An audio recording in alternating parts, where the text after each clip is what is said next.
Nii, täna siis hakkame seda mootorit siin lahti võtma, mis läheb siis bussi peale.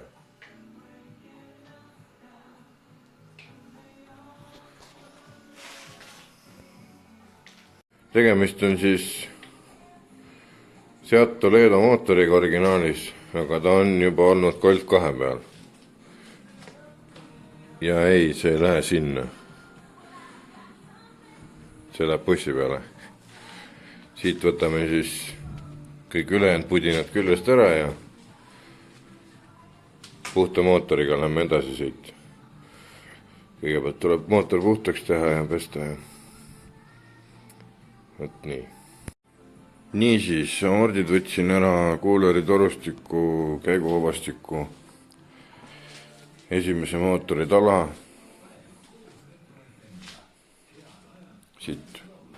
Siit natukene võib tilkuda roolivõimendi õli, roolivõimendi ühendasin ka lahti.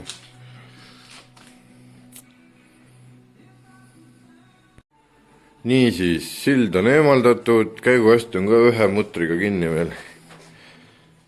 Väike pleki mutter. Hakkab juba looma.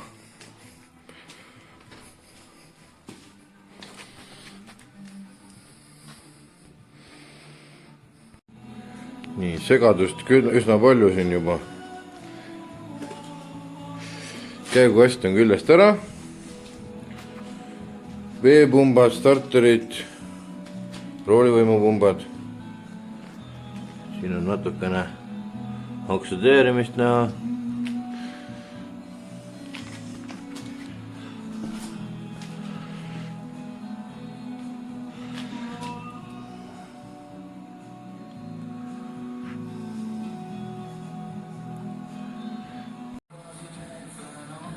Ilus veepump. Niimoodi. Tõmbasin mootori välja ja tegin väikse pesu. Sooja veega tuleb päris hästi maha. Natuke on veel vett. Ma lasen veel vahe.